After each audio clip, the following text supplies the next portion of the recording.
Good morning and welcome to P&B Morning Show, where politics meets business and the real issue takes center stage. Today we are looking at two stories that define the state of the nation: INEC and Nigerians' chances of surviving. We are going to examine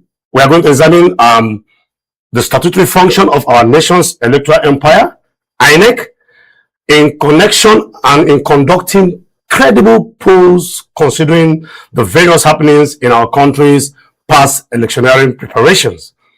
So many questions have been asked, raised, and concerns shown on the involvement of INEC in interpreting court orders, which prompt us to ask some pertinent, very important questions. Is INEC assuming the role of the court? Do the voters still have confidence in them? Are they truly independent? These are questions begging for answers as we get set for the 2027 elections.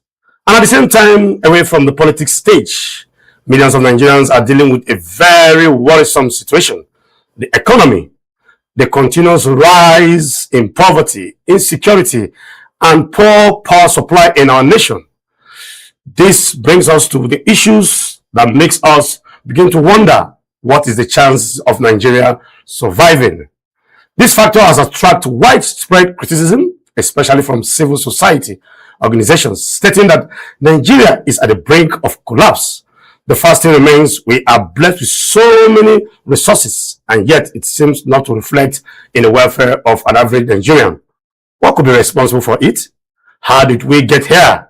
Is it true that we are still sitting on a time bomb economically? What do we do as a people to salvage this situation? These are many concerns that we shall be looking at today. This is the Morning Show. Here we connect the dots between leadership, accountability, and delivery, because in the end, governance is not just about winning, but about making life better. Stay with us. We shall be back, and then we look at what the newspapers have for us. I am Chidi Kenneth, and with me here I have Mr. Shaibu Ibrahim. Good morning, sir. Morning, Mr. CK. I can say you come in with a lot of energy this morning. Yes, a lot of energy, considering the fact that the topic today involves me to be very energetic. I can see that. Nigeria is at the brink of collapse. That's a very strong one. All right, stay tuned. We'll be back after this short break.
We shall be diving into the newspapers. Let's see what the newspapers has for us. Mr. Shaibu Ibrahim, let's see what's the first newspaper in front of us.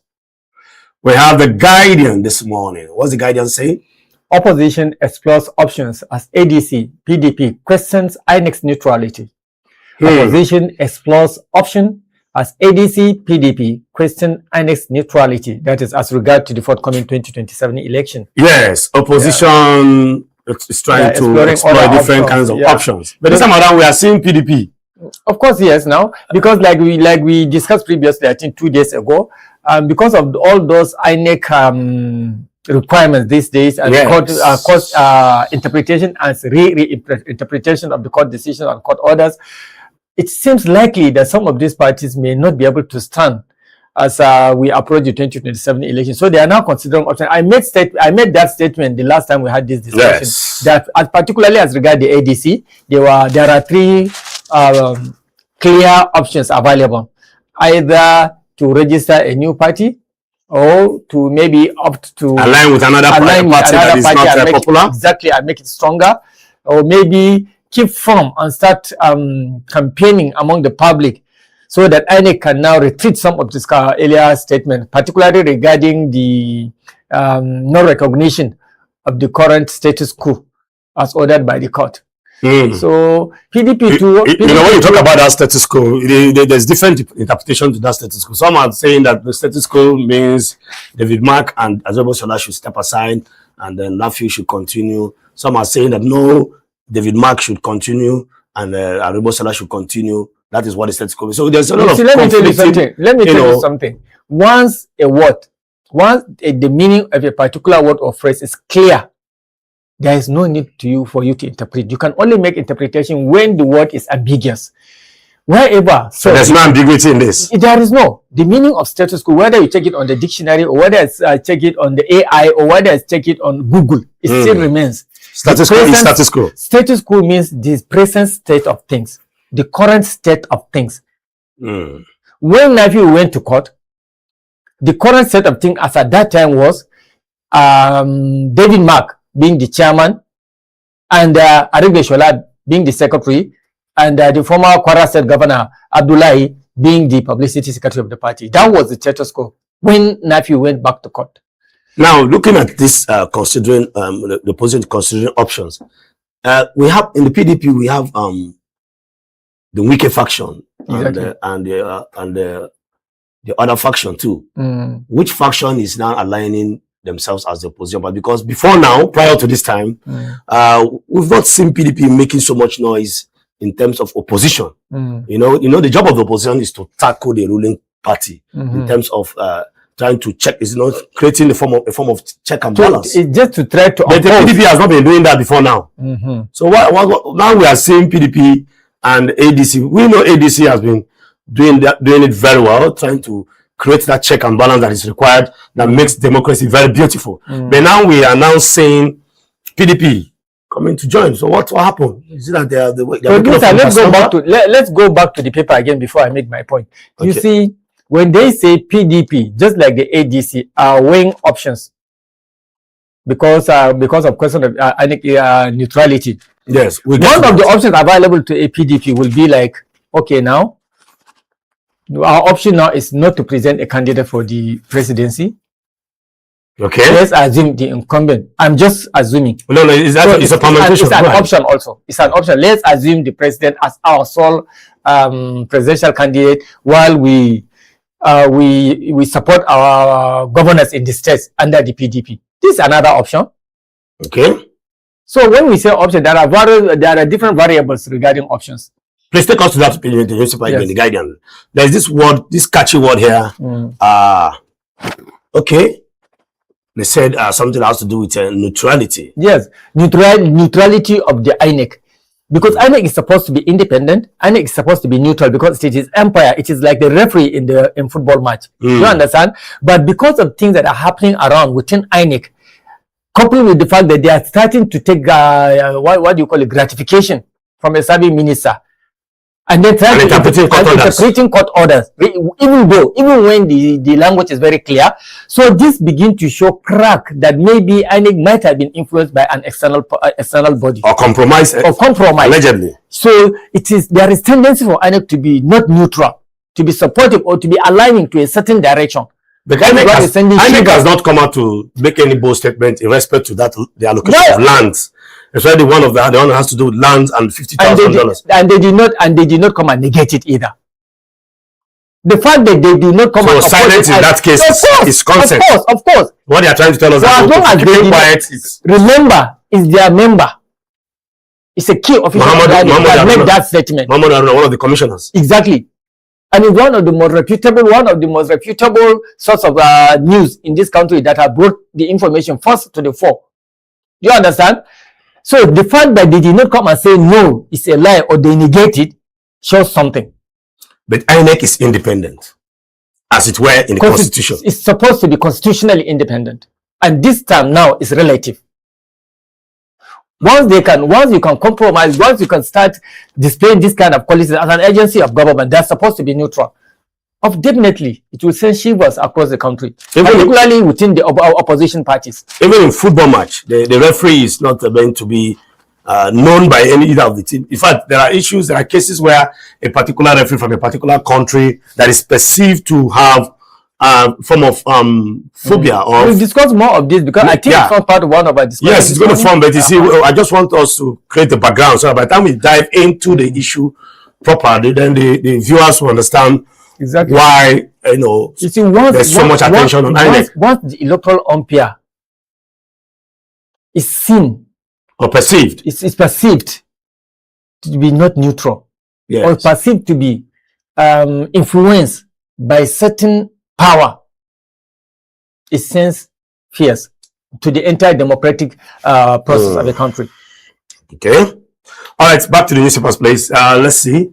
What other juicy headlines do we have on the Guardian there? I think that is a major. We have NCAA warns of fight delays and correlation. Okay, no, I don't think there's any other. The major headline there is one. Yes, there is CSO youth reform gauges surface urge him to contest. I think that we have a picture there showing. We have a picture there showing people in numbers. Maybe that was I saw a video where we saw most of the political gladiators and the political bigwigs in the ADC carrying a very big banner and this is the one going on a march. This is the one that speaks about the opposition exploring options. Yes. So what options are you looking at?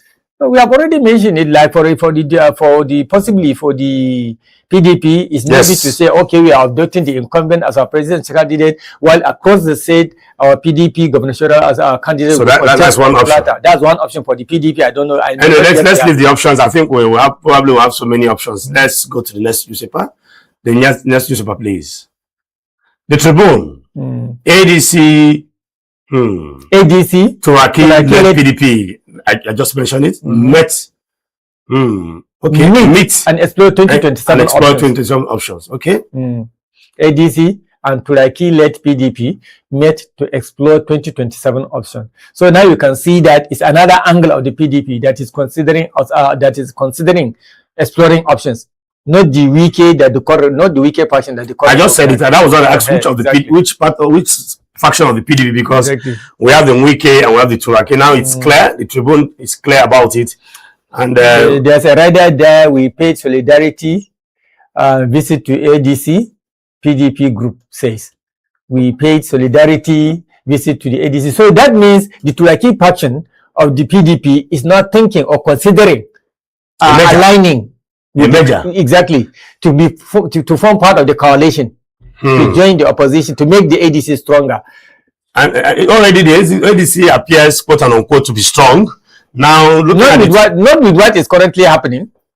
No, I want to disagree with you.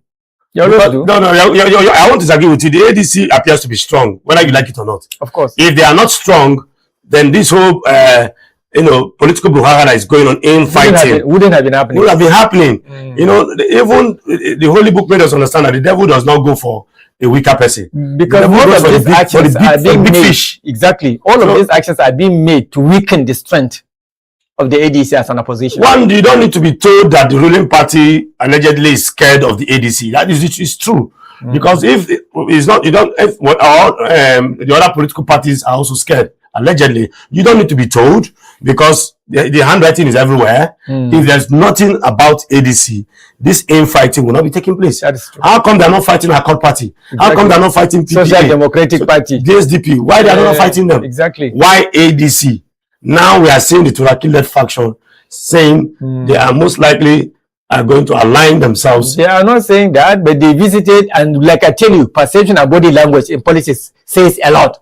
Well, not mention that. That's most likely. That's why I say the word most likely. So you can when politicians visit you, exactly, the body language is suggesting that we are thinking of being part of that. Is why they have too many closed door meetings. Exactly. And one of these days, I want to see that kind of the doors that they always close. Obviously, that is what is actually. Nigeria has one of the highest closed door meetings in the world. All right, let's see. Let's look at the newspaper again. Any other ADC leaders protest at INEC headquarters. ADC leaders protest at INEC headquarters. Yes, I think I saw that video where I think I saw Atiku, I saw Kwankwaso, I saw P2B, all of them. They all were holding a very, very big banner with huge crowd, protesting in front of INEC, office, and the headlines there, or the inscription there in that banner was also has something to do with the president, allowing INEC to be neutral and whatever. So, it's politics time. It's politics, exactly. And we're seeing a lot of things happening, springing up, surprises. I also so many, a lot of conspiracy theory there. Some people have the opinion that the Don Norman Obinna has some questionable history. Exactly. Allegedly. So, I saw some information making the rounds on the social media, even though it has not been verified, that he seems to be a man that has a lot of questionable character, allegedly. I tried to check this in the social media. It seems even the party and even Nigerians are not even taking that particular faction any serious, because even the social media, there are not so much available. They're not giving credence to it. Exactly. So I think it's a dreamer. Oh, he's a daydreamer. Of course. Of course. All right, Mr. Shai will say he's a daydreamer. Right? Yes. But sometimes he might not be a daydreamer because the little drops of water form the deep blue sea. It will take time. It will take time. Exactly. All right, let's see what we have on the next the other newspapers, please. The next newspaper, please. The Vanguard. This is the Vanguard with the rider ADC lists 6-point demand at INEC protest. ADC lists 6-point demands at INEC protest. Okay, 6-point demands. If you want to know what those demands are, you can go and get a copy, grab a copy of Vanguard newspaper, then find out. No, let's not advertise them. Just say, let's get one of those dailies. And there's one of those dailies, but Vanguard happens to be one of the dailies that actually captured the issue of 6 points, demands. Just grab a copy of one of the dailies. Then there's another. I think that one seems to take the whole of the front page of the Vanguard anyway. Yes, I think that's the major story. The major story there. Then Olufalaye and Ikechukwu Amechi. I think there's nothing there. Just Olufalaye. Just that's the major caption in Vanguard. Vanguard is just been direct this morning. And let's see the other newspapers, please. 2027 ADC PDP close ranks. That's the Daily Trust. Yes. 2027 ADC PDP close rank. ADC and Turaki faction PDP close ranks. This 2027 seems to be going to be very interesting. I'm telling you, unless the incumbent try to send certain things. You see, when a government puts very harsh policies that touches on the people, it's not that people like those faces in the ADC or the PDP. No, because it is almost always the same faces that go around in our politics in Nigeria. Today you will see all of them in PDP. Tomorrow you will see all of them in the APC. Next tomorrow you will see all students. They are the same faces. They are all students of politics. They are the same students. Yes. And when one of them, when one of them lost a close relation or a son or a mother, you see all of them there again. Like the one we just saw, they are the same. I'm telling you, my brother, they are the same. It's not that Nigerians love their faces. It's just that the government of the day has some policies that is biting, exposing citizens to hardship. But I want to disagree with you because they are the same as politicians, but they may not be the same in terms of ideology. They don't have that. Look, if you have not party ideology, it's not party ideology I'm talking about. Yes. They might be the same in terms of what they can bring to the table. What? Oh, yes, because in as much as we see the same faces in some political parties or transiting from one party to the other, I also want to believe that why some followers are following certain people is because of their track record too. Probably some believe P2B, having been a governor before, is a performer. Some believe Kwankwaso also is a performer. Some believe that Atiku, having headed the economic team during the days of Obasanjo, did so well. He brought a lot of reforms, the banking reforms, telecoms, and the rest of them. So some believe, even though these faces are resurfacing every time, some still believe why they follow these men is because of their track record. Not just because... So let me for argument's sake, assume what you are saying is okay. but you know that this is not my view entirely. We are not supposed. We are not. And then even though it's not just my view, me alone. No, I understand your view. You are saying what I'm trying to tell you is they have a way of meeting together. What I'm telling you is that when you can go and take a sample across Nigerian streets today, you'll find that majority of Nigerians are not happy with what obtains today in the country. I always talk about human capital development. People are suffering. There's a lot of hunger. There's a lot of poverty. There's a lot of insecurity in this country. Despite the declaration by World Bank coming to say that Nigeria. Forget about that. I told you, forget about statements and papers supplied by World Bank or IMF. Forget about that. But they are very reputable body. I keep telling you that World Bank and IMF, they are reputable organizations. Which statement should hold water? Why will you always accept whatever is dished out from the West in our economy? Don't we have experts in Nigeria, in Africa? Why do you think we are not moving forward? Always swallow everything hook, leg, and sinker that's brought out from the West. What they want in Nigeria? The people like you that think that are always thinking for us to continue to be slaves. I'm telling you. No, I never said we should be slaves. We have reputable institutions. I am not Mr. Ibrahim. I'm telling you, we have reputable institutions that can produce economic report. So where are they? Why are they not speaking out? Let's take an example of the findings of the civil society organization, the paper they signed and presented today. It's not a report, but it's their observations. You understand? That Nigeria is at the brink of... Exactly. They notice because they are part of us. They will know what is going on. And they know that these are the kind of things that can lead to the collapse of the country. We shouldn't be always relying on reports from World Bank, from IMF. Some might say some of these indigenous CSOs might also be, must have been politicized. Some being that they are part of us too. We have seen cases where somebody was fighting for the liberation of a particular section in this country called the Dudu, and that's the lives of Igboho, Sunday Igboho, and at the end of the day, we saw him wearing the APC cap. It doesn't matter. This is Nigerian thing. Because we are Nigerians. Do you understand? It's better to accept what is happening as a Nigerian to Nigeria by Nigerian than somebody coming somewhere and then telling you that you are doing better. Why you know as an individual, as a Nigerian, that you are not doing well? You know. The essence of government to improve, apart from, besides security, the most essential thing is to improve on the welfare of the citizens. But don't you think they are exposed to the empirical facts of what they are saying? They have the empirical facts on table. They have it on paper. Empirical facts. Some Nigerians are also members. Their interest. Some Nigerians are also workers and staff of the World Bank or whatever they call it, IMF too. We have Nigerians working there. So what makes you think that those Nigerians don't know what's going on in Nigeria? Look, all the time, World Bank, all these Brentwood institutions, they don't work directly by themselves. They always assign or employ your citizens to work for them. It happens all over the world. And have you ever seen any of the conditions given to Nigeria, given to any third world countries when they are looking for loans? Have you just before God and man? To the extent that one time military head of state subjected those conditions for Nigerians to debate on. That is IDB.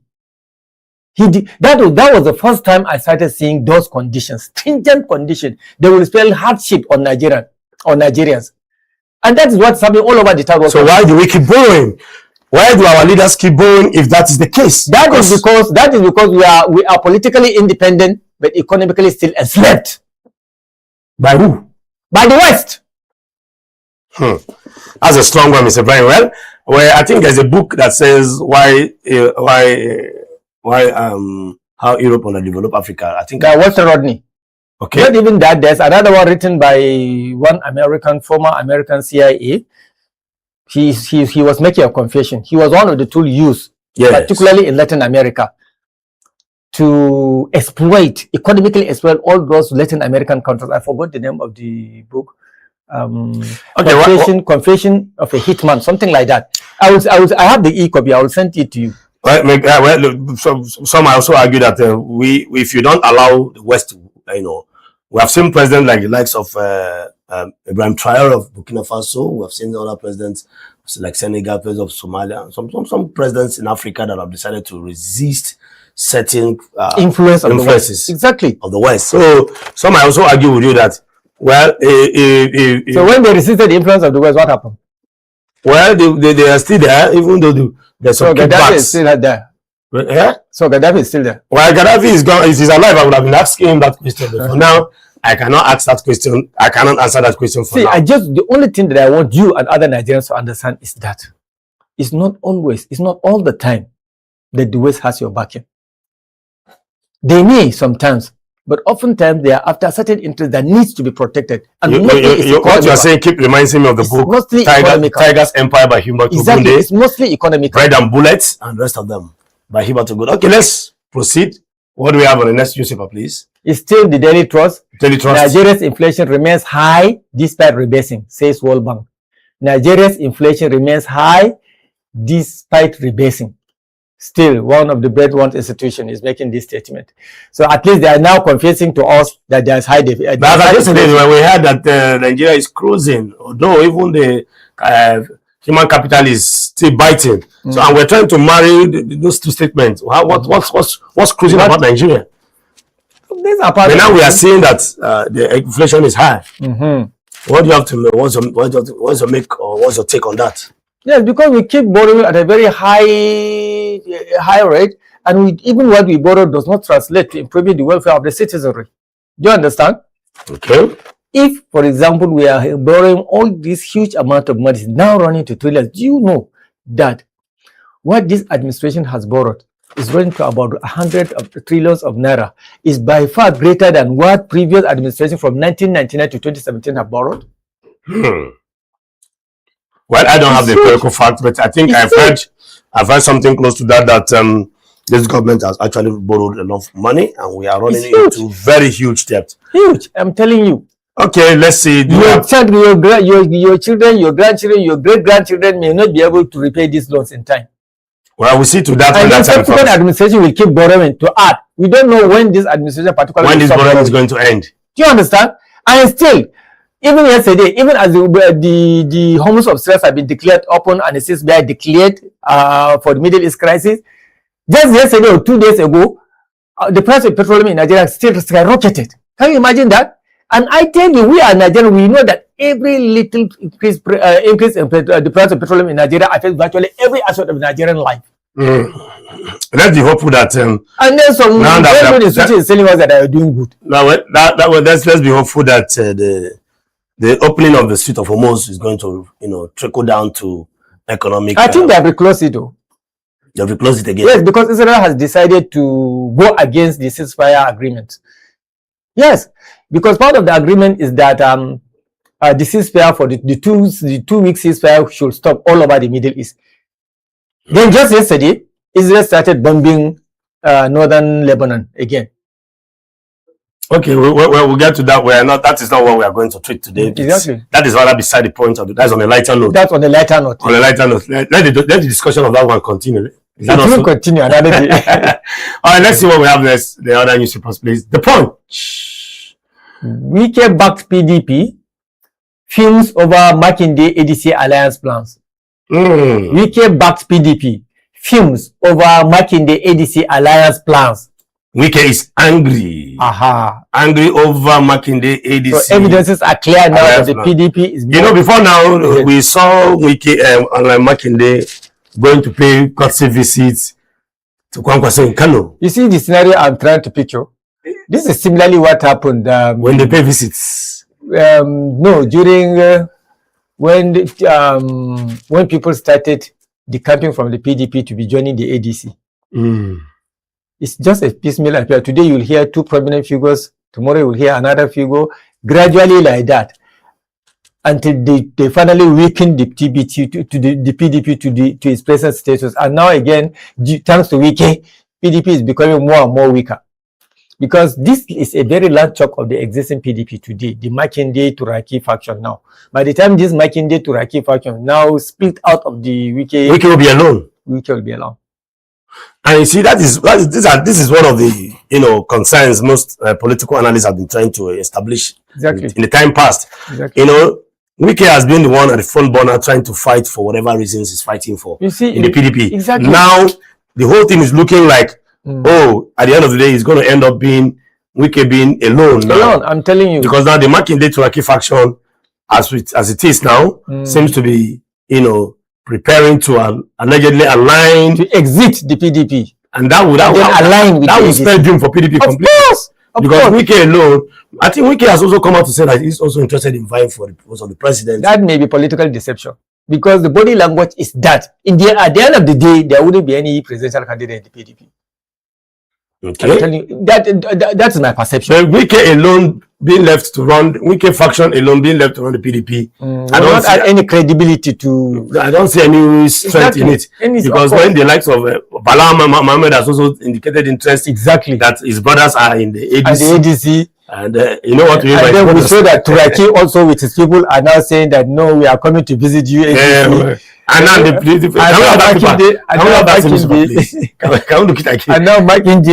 now Makinde faction is even fuming. You know, in Tanimu Turaki, we didn't see any headlines describing, giving any adjective about his body language. But here we have seen an adjective. He's even fuming, and then he's now trying to align itself with the ADC. So you see, when you try to be over the fact that in politics, when you try to be a macho man, when you try to flex your muscles and show your friend a Superman, that's so that I have more muscles to flex. Believe me, my brother, politicians are deceivers. They'll say, okay, keep flexing. Yeah, we are with you. Say we can, particularly not. Say Kai. It is almost when we are trying to cross the bridge, they will say bye, and that's what is happening to that guy. I'm telling you. Particularly the Northerners, they will try to say, yes, we are with you, we are with you. Until you reach that beach, they will say, okay, now. They will start to ask you to spell Oyo. So that is why I'm saying that, sorry to say it here, but sometimes people get to attain position of power, and they became blind. Power will intoxicate them extremely, and they decide very, very funny policies, and then begin to make very, very funny statements to the extent that they may not know that those statements and those actions are going to spell doom to them in the nearest future. That's particularly what's happening across the political spectrum now. But politicians, don't they smell this betrayal when they're in power? Is it that they're being carried away the power blinder, and then it will corrupt them, and then it will intoxicate them. It will deafen them and then make them blind. That is why sometimes people find it even very difficult to speak truth to power. Very few. A lot of psychopaths are hypocrisy. That is why psychopaths are getting a hell lot of money from the politicians, because they lie to them. They keep telling them, say correct, say Kai. Correct, sir. They will keep telling you, I follow Gung. I've been waiting with that word. In Igbo language? No, the Oga. It's my time now. And in where I come from, you hear Oganjo. No. There's one slogan now. I'm trying to say in my own Okay. In my own place, yeah. Oganjo. To say Kai. Odogu. Yes, Oganjo. That's how politics is in Nigeria. Honestly, the smart politicians always listen. Always listen. They always move along with people, and they are loyalist supporters. They always listen, and they surround themselves with the right people. They surround themselves with the right people, and they perceive. That's the biggest issue that bedevils leadership in Nigeria. Of course, most political leaders, I say it on national TV, are surrounded by psychopaths. See, and sometimes I wonder if they are not sensitive enough to discover or find out and perceive that these guys are probably deceiving me. You know, Mr. Ibrahim, for the first time we are agreeing, we're on the same page. Yes. And this is good though. This is good that despite their hypocrisy and everything, God is always working for Nigerians.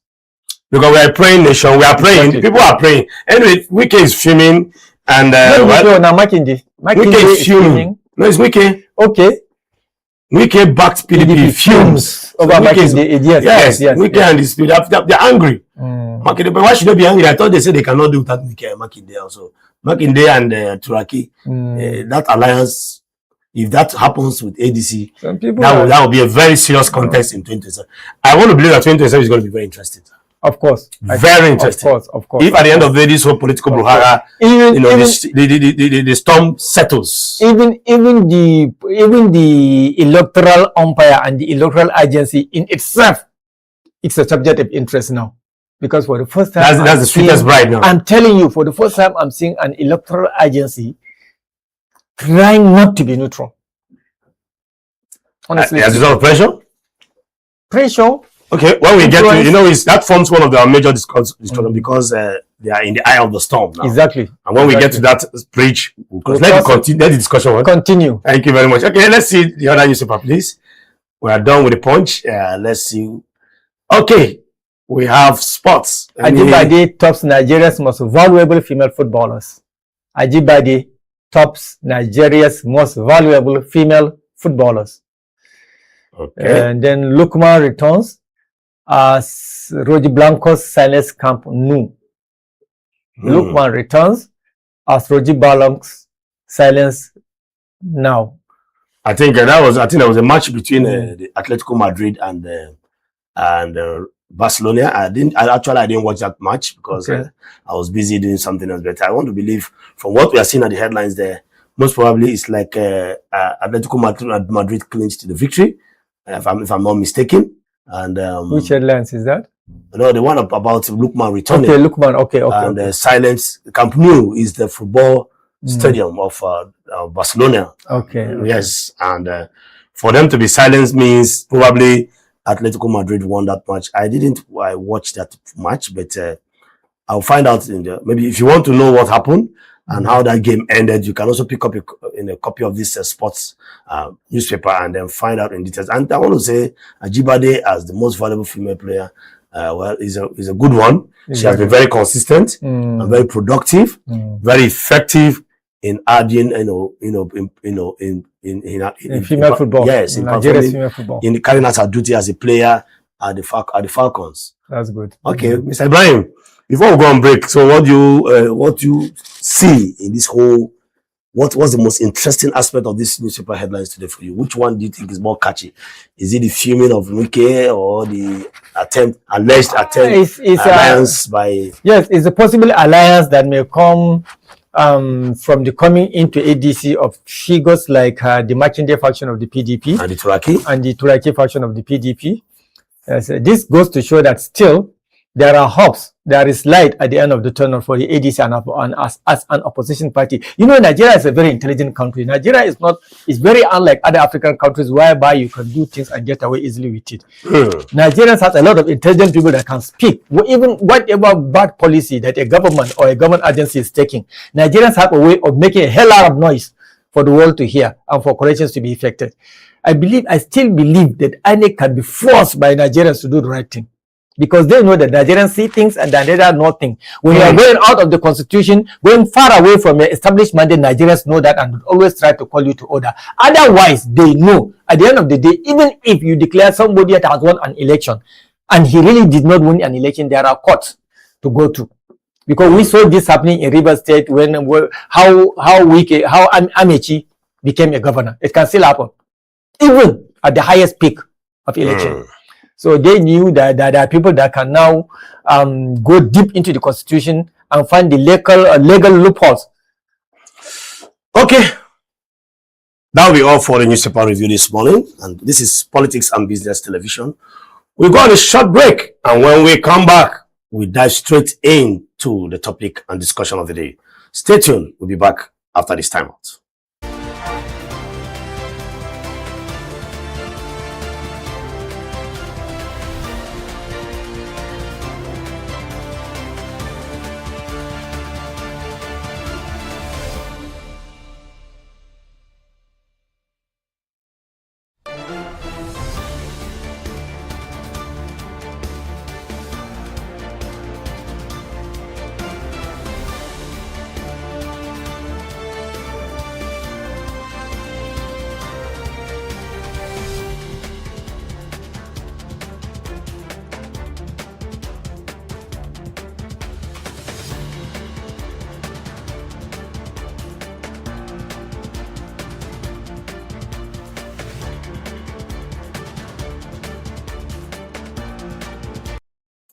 Alright, welcome back.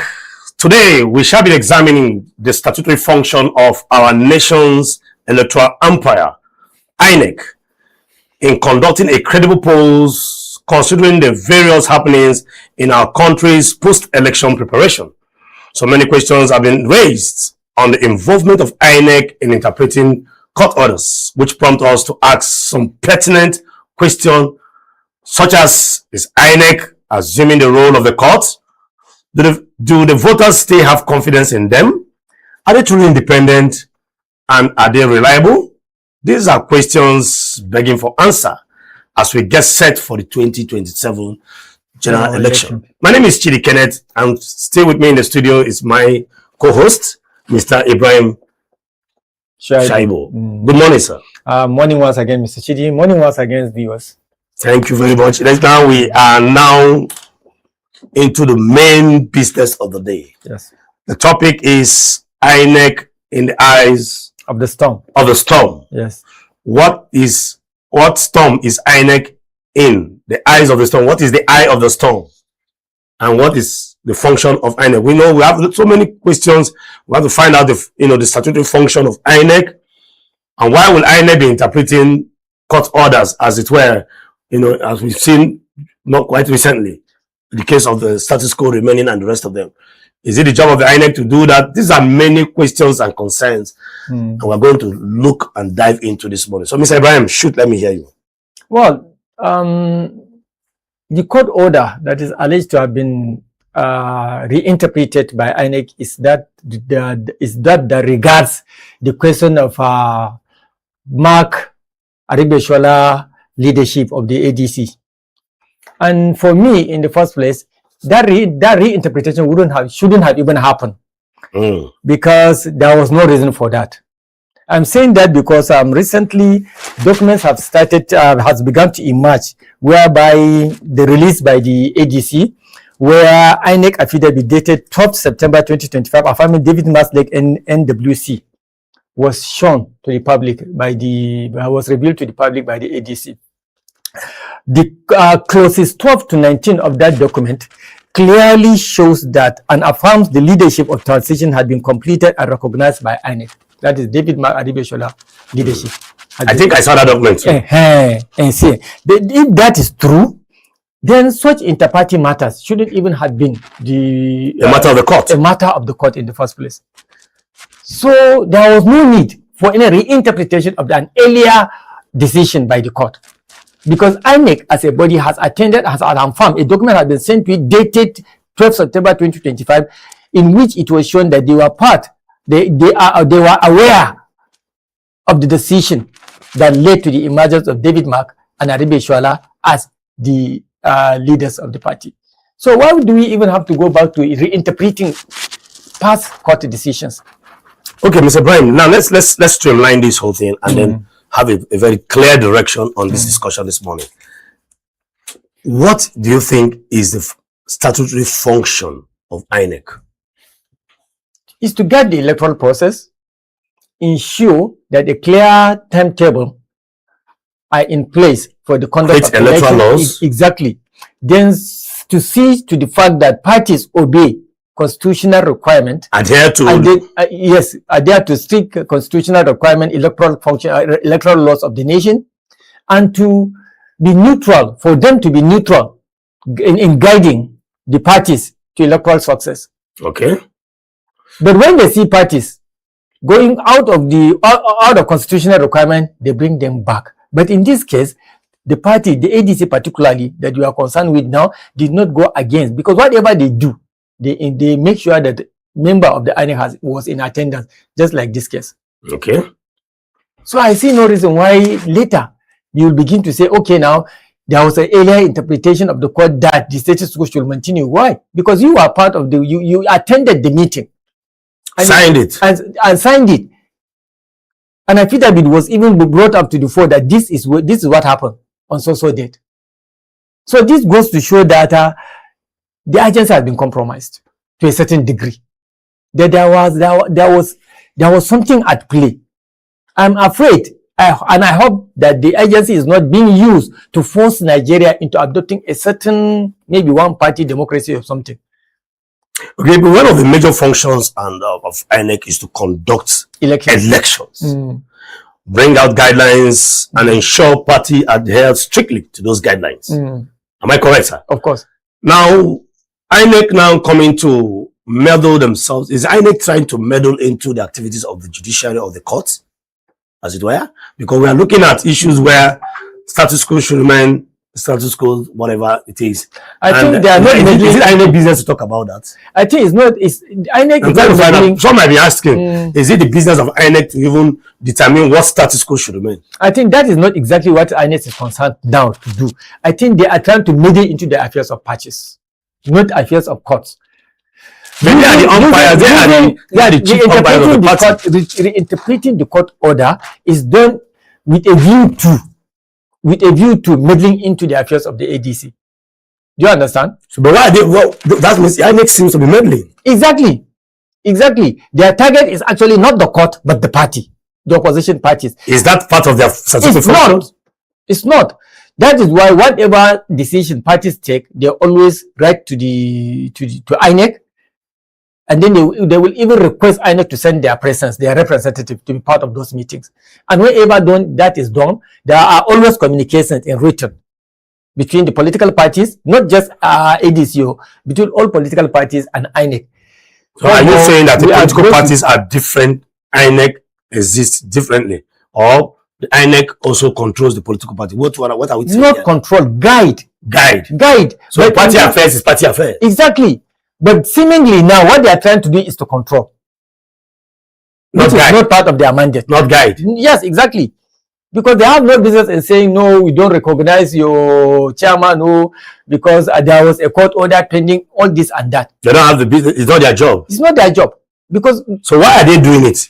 What do you think is happening? Is it that there's an external influence? Not me. Like Nigerians, but not me. Nigerians. Why are they doing it? Why are they, quote and unquote, allegedly stumbling into activities that does not form part of their statutory function? Nigerians think that INEC is doing this thing because they want to serve a master.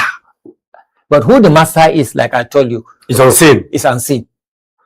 Well, but then this particular the master that we know in INEC is the INEC chairman. But what those actions are intended to achieve is very clear also. It's very, very clear. The actions are meant to ensure that Nigerians do not have any opposition party, that Nigerians will go to the polls voting one particular strong political party. In other words, they are trying to force us to adopting a single party democracy. But I don't think I want to believe you. I don't want to align myself with you, because it's not possible, because I don't think that is why INEC. I believe strongly that if you, as a party, ADC, if you don't give room for such loopholes, this is a game of chess.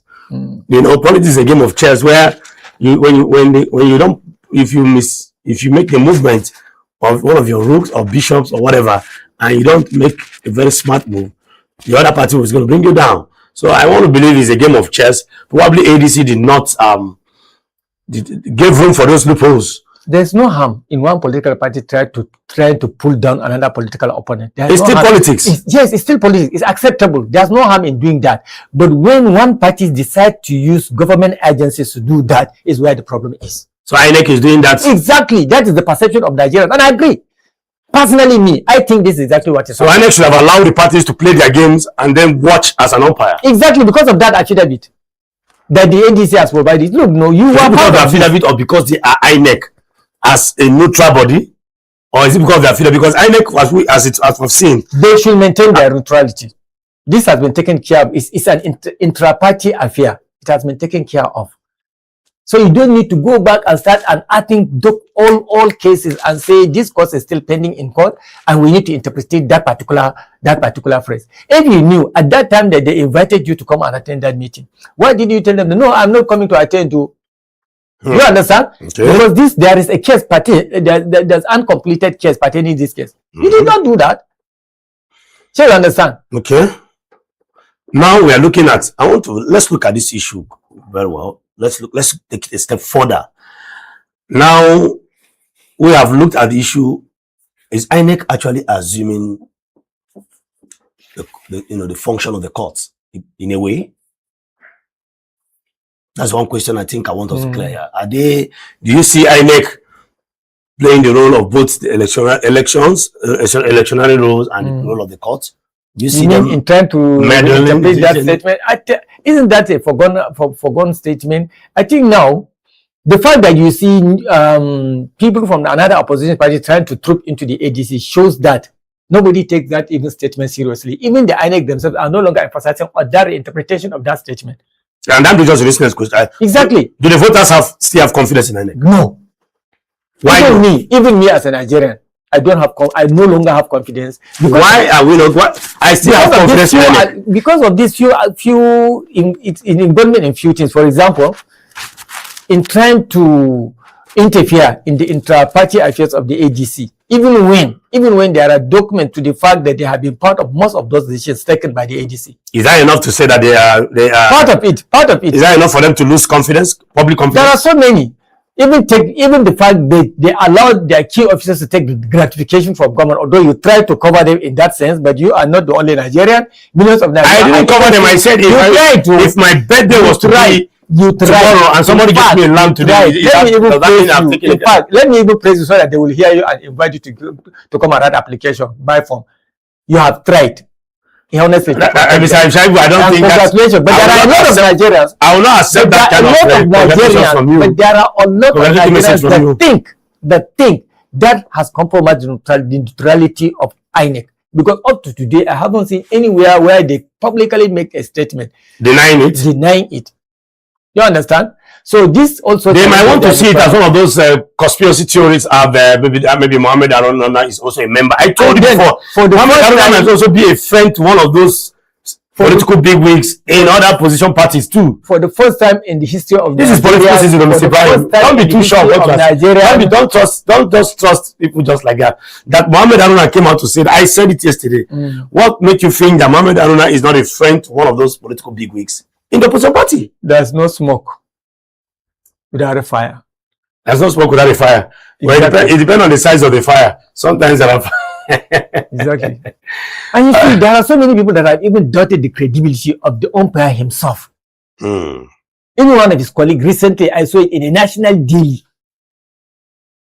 On a national daily, that the credibility of that person is doubtable. So now, this is what you are trying to say now is INEC. And then remember, there is a very large group of Nigerians that were even against his appointment. And this is the first time it is happening in Nigeria, that that electorate empire will be appointed, and a very large section of the population will say, no, we doubt the credibility of that person. Because even at the onset, there are body language, there are characteristics that shows that that person cannot be neutral. Such a person cannot be neutral to handle such a sensitive national assignment. Because there is a great possibility and tendency for him to take side. A son? He's a son. If you go to school well, you can become a son, irrespective of what character you have as a person. A criminal can become a son. A criminal can become a professor. A criminal can become a professor. A criminal can become a very good medical doctor. A criminal can be anything for as long as he's very intelligent and he knows book. So forget about because you are son that you are a saint. Why are you thinking like that? I don't think you can. You are no. I said you said because I raised the question of credibility. You are saying a son. Do you know what is a son cannot be credible? Even as a graduate, you are being awarded based on character and performance as well. A son is an angel. It's not like an angel. There are certain ethics. Somebody has spent his almost entire life with as an academician is telling the world that somebody that was very closely with him for years as an academic. He's making that statement, and that person that is making that statement is also a credible person. And he's also a lawyer.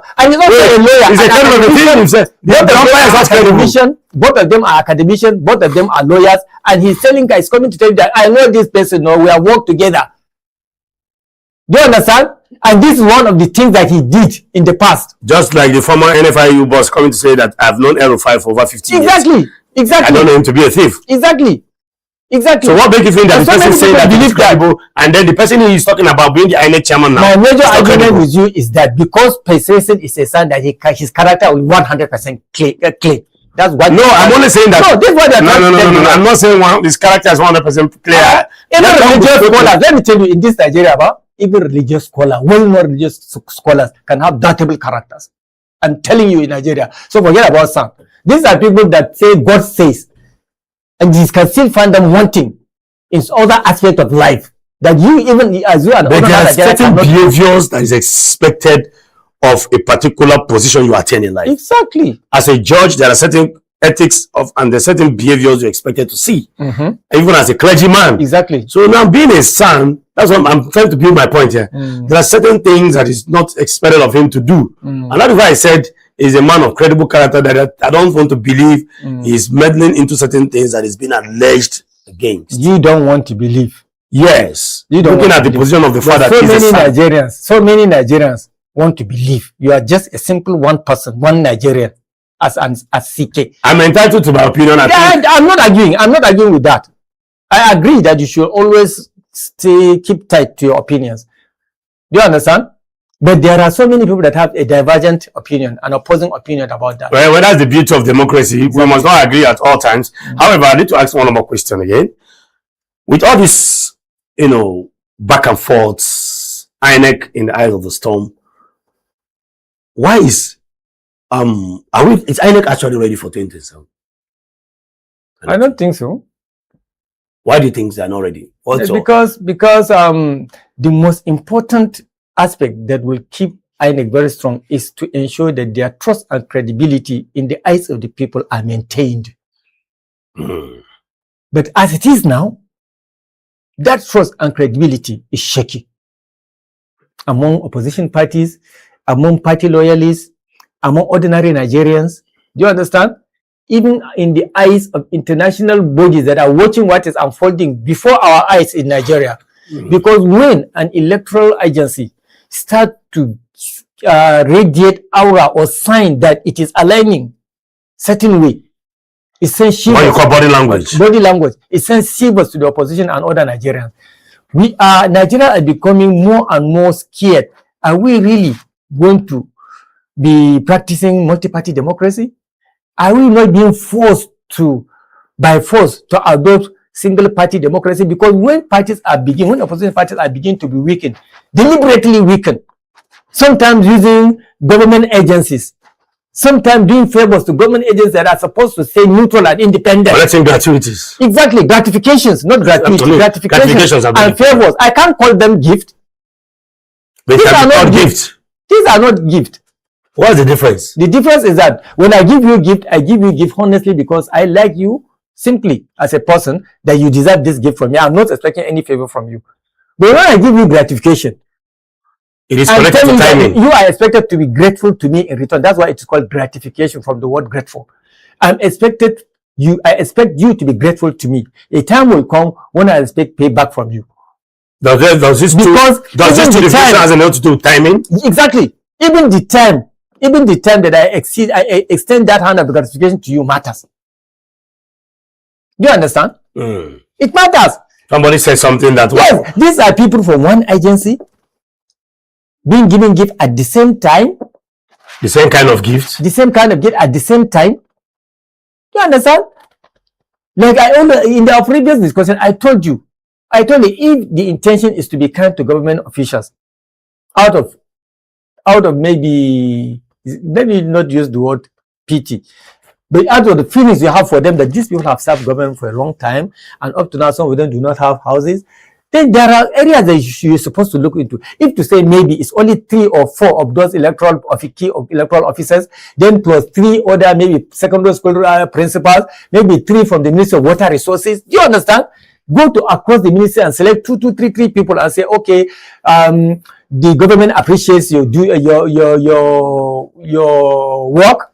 Therefore, we are selecting few of you to be giving gifts to because of your performance in your duties.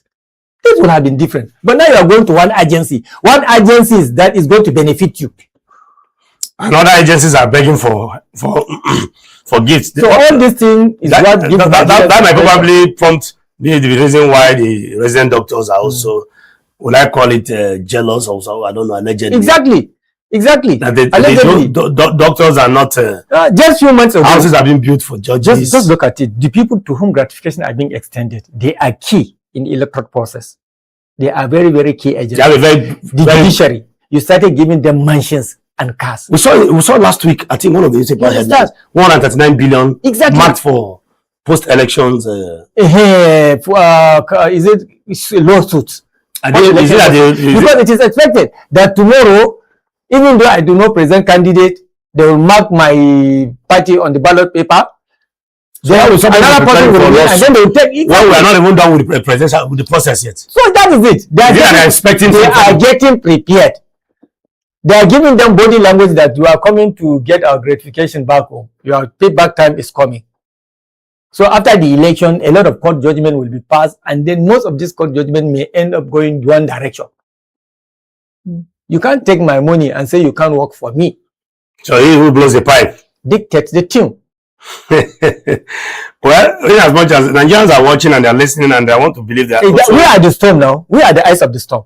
That's why I said Nigerians differ from other African countries. So with the storm, we talk, we look at you, do you understand? And we talk out things. So that at least change will come. We don't criticize just like that. Particularly me, I don't criticize that just like that. I criticize based on reasons, based on facts. Do you understand? And I want government to do the right thing. Honestly speaking, let me tell you something. If the general life of the citizenry is good, I would have been talking like this. Okay. We are talking so that necessary changes will be done, so that the life of the citizenry will be positively impacted. Is that part of the storm? Can you throw more light on that storm? I need to understand. Storm means there's a whirlwind now. There's a whirlwind. People are in this context now. People are looking at what INEC is going to do. It is now crisis. It's left for INEC now to decide to clear its own house. So the satellite is beamed of them. Exactly. First of all, let them start by returning those gratification. First of them, any ambiguous decision they have initially taken before now, let them reverse it back. That is the only way they can be perceived to be neutral. Exactly. Return the gratifications. Exactly. And then do what again? Stop reinterpreting court orders when there was no need for you to do that. They should stay on their statutory mandates. Exactly. Strictly. Exactly. That is it. What other things? When you know that you have received certain communication between the opposition party and you should confirm that yes, I was part of this, and truly, I'm sorry. Initially, it was an oversight. There's one language that we use as public administrators. Oversight. Sorry, I just made a mistake. You didn't see it properly. I didn't see it properly. You understand? Okay, part of the storm could they rally by the ADC's political bigwigs and other Nigerians, as we saw at the front page of some of the newspapers. Could it be part of the storm? The fact that we are talking now, it's also a storm. Raising questions. Concerns of ourselves and areas is also part of the storm. Yes, but the likes of Kwankwaso and those Atiku, they were holding that giant banner. This is not part of the storm. This is just opposition party doing their things. The storm is with regards to the INEC. Who drew the attention of this happenings to people like you? It is the opposition party too. They are the one crying the foul. They are the one that cited it for you to even say it in the first place. The cry of the citizen, the media, the citizen, the opposition party, everything that's involved as a Nigerian. But first, we must acknowledge the fact that it was the opposition party that, first of all, dug it out. They have to. Yes, and then bring it out to. Because they are the ones that are directly involved. They have to. They have to dig out the evidence for us to see and talk. Do you understand? That's why I say they are also part of the storm. Yes, they are also part of the storm. Now, this whole storm, is it beautiful for democracy? Of course. Of course. What role is this storm playing now? Awareness, creating awareness. Okay, checks and balances. Making the government know that they are being watched. Making every government agency know that they are being watched. Do you understand? And making them know that people also know the constitution. That they also know the rules of the game. That we are aware. And when you are diverting from the rule, people know that you are diverting from the rule. It's not left for you to tell us where you are diverting from the rule. It is when you are unable to explain yourself adequately that we know that, okay, you are now compromised. That you are now no longer independent. They are now no longer neutral. They are now intending to take a particular side. And that makes you incredible and untrustworthy. So do you see any hope of INEC taking a bow? Of course. They are human beings. People. That's why there are things like sin and repentance. Of course they can. You see them, especially when most of them are highly educated individuals to the level of professors. Don't you think the pressure, there's some, like you said, your unseen hands. Don't you think that we also have unseen pressure? Even if there's unseen pressure, I've been taking such kind of do you know there's another thing? Even if there's an unseen pressure, you should know that time will come when we will be answerable to you the offense you committed. Particularly when that unseen hand you are trying to protect does not happen to be in power another time. We have seen situations whereby people who are in government, they do whatever they want, and today they are locked up. They are somewhere else. So you understand? We're talking about some people doing things and in government office, and at the end of the day, when they leave office, you've seen them being locked up. I have not seen any INEC chairman since 1919 being arrested. To the best of their ability. I have not seen or heard. That is what I wanted to tell you. Any I former wanted to say INEC that chairman, after leaving office, is being arrested and tried. I am not particularly restricting myself. Please try to understand some of my language sometimes. Okay. The previous INEC chairman, to the best of their ability, they were able to ensure that they are neutral, although not maybe not completely independent, but that their neutrality has shown to them. That is why people trusted their judgment. They haven't given the chance for you to doubt their neutrality.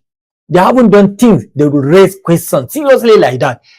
Do you understand? No, wait, no. I identify with you. There is a particular INEC chairman, I think I've forgotten the name, that wore the cap that carried the APC broom. I've forgotten that chairman. Yes, he was captured. The picture was captured. Is this the Electoral Commission or INEC chairman? INEC chairman. So then mention. Let us know. I know when I remember that name. I think the first time he was captured with wearing a cap that has, and in fact, we even saw a video where the INEC chairman was sitting down, having a dinner with I think I've forgotten. But let me tell you, candidate. Let me tell you one. I've forgotten allegedly, but I'm going to find out when I get that video. So before you find out, let me tell you something. Mischief some of our politicians do these days. I tell you that politicians are the most hypocritic people. I'm telling you. Just recently, Aliko Dangote, the richest black man in the world, he attended an occasion. In that occasion, I think there are key APC people. He came wearing normal clothes. Do you understand? But to create mischief, try to give somebody language. Somebody remove his cap that is showing the insignia of a particular political party and particular person. From his head though, and went and put it on Dangote's head.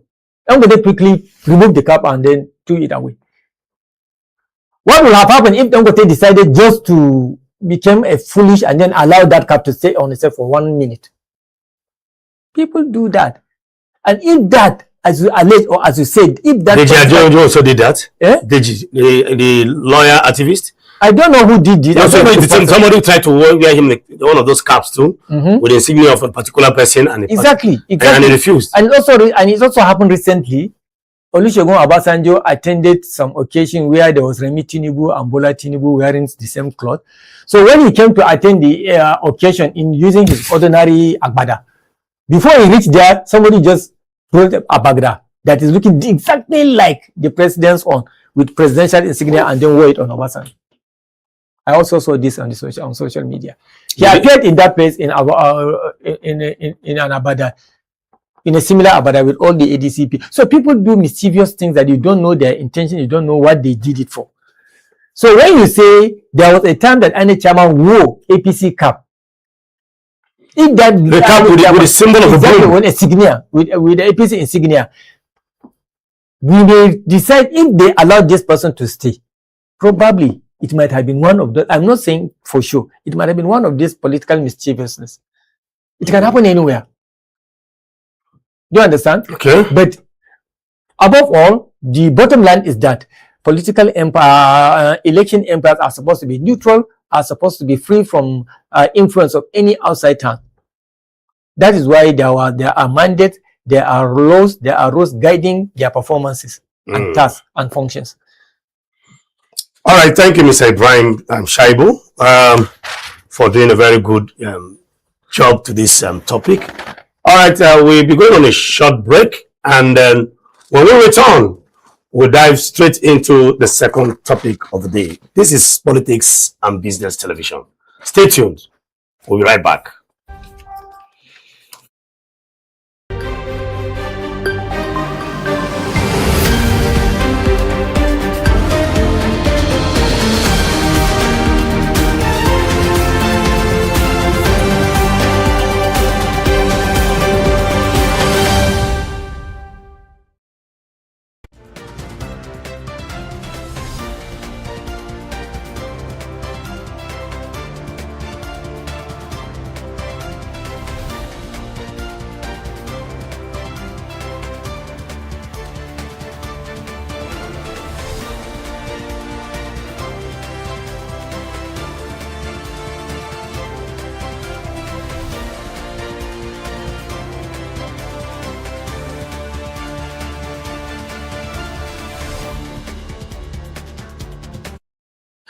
All right, welcome back. Millions of Nigerians are dealing with a very worrisome situation: the economy, the continuous rise in poverty, insecurity, and poor power supply in our nation. These factors has attracted widespread criticism, especially from civil society organizations, stating that Nigeria is at the brink of collapse. The fact remains that we are blessed with so many resources, and yet it seems not to reflect in the welfare of an average Nigerian. What could be responsible for it? How did we get there? Is it true that we are still on a time bomb economically? What do we do as a people to salvage the situation? These are many more concerns that shall be looked into today. All right, this is Politics and Business Television. My name is Tichidi Kenneth, and still in the studio is my co-host, Alhaji Ibrahim. Mr. Ibrahim, Nigeria at the brink of collapse, civil society organizations. Nigeria is what we call in our local party, shaky daddy. Exactly. What is the shaky daddy? So civil society organizations are Nigerians-based non-governmental organizations, and these are people living together with us. These are the kind of reports. These are not reports from CPI, World Bank and IMF. Exactly, because they I know you want to hear that one. Very much, indeed, very much. Well, I wanted to hear this because it is us that are speaking now. Do you understand? These are Nigerians. They live in Nigeria. They go to Nigerian market. They go to Nigerian hospitals.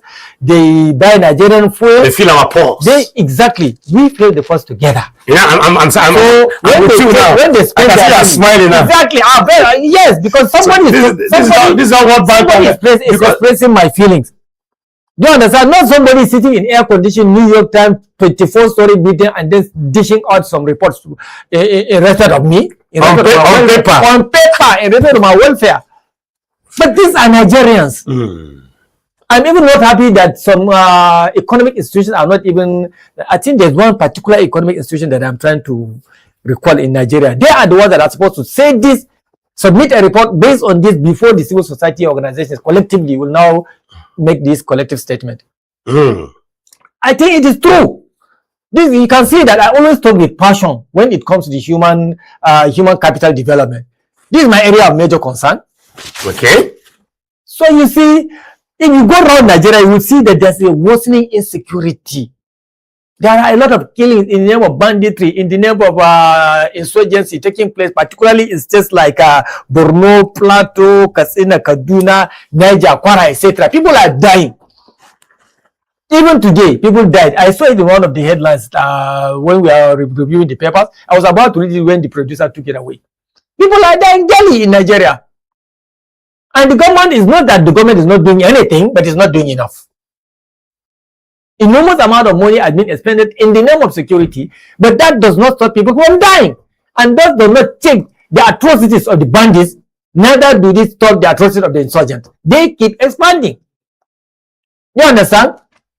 So this is one of the things that will lead to a collapse of a nation. Then there is also biting economic culture among the Nigerians. If you go to the market today, there's a report that half of the population of Nigeria are living in extreme poverty, lacking access to food, shelter, education, and security. When this becomes intolerable, people will rise against the government. It happened once. They attempt to do it once. What is that thing that happened? The NSAS. But the situation is 10 times worse than what it used to be. When you expose people to extreme difficulty and hardship and poverty and hunger and intel and insecurity, they will react. And this is the observation made by this civil society organization collectively. That it's about time we make a statement to that effect. And when people, societies and individuals like us, media personalities as us talk like this, it's not that we are against the government. It's just that we want the government to do the right thing before the situation gets worse. And unfortunately, government these days do not even care. What they care about is concentrating on how they retain power. Even the opposition, they are supposed to be talking about these things, but they also too are thinking of how we can now clinch power from the powers that be.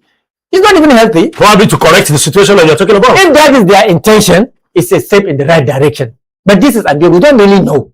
Because you cannot correct, you can barely correct anything outside power. But have they been talking about to also correct these things? Have they been talking about it? I think the only person that has made statement 1 or 2 times, I think, is Peter B. Peter B spoke one, but Konkoso is the one that mostly talk about such stuff. Yeah, he does too. Exactly. If something happens, Konkoso will go to any part of Nigeria, visit people, and then express his grievance about what happened. The majority of the politicians do not do. All those key figures in APC, how many of them are speaking about the ill that is happening in the society? They only make statement when bandit attack or when strategy attack. But they don't make statement to the effect that people are suffering. They don't often do that. And when this thing actually aggregate, it makes systems or nations collapse.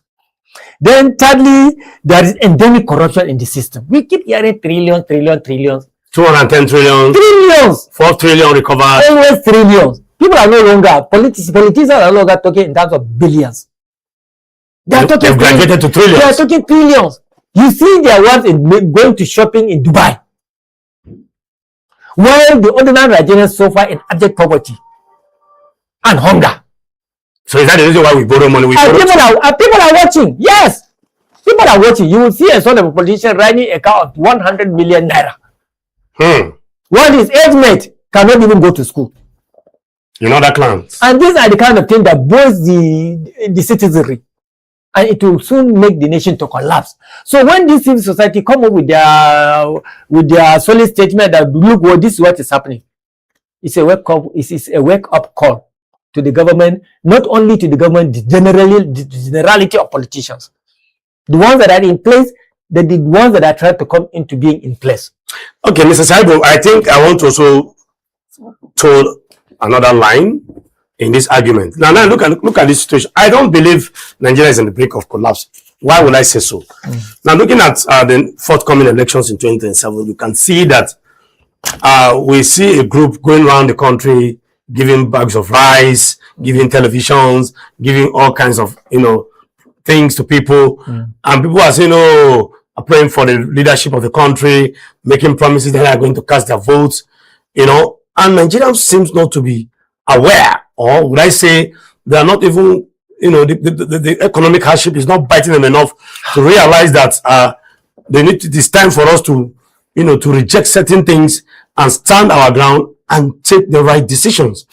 Why is it that politicians still adopt the same idea and strategy of going to give 2 naira, 5 naira, 5,000 naira to people, and here people are now making decisions and selling their votes?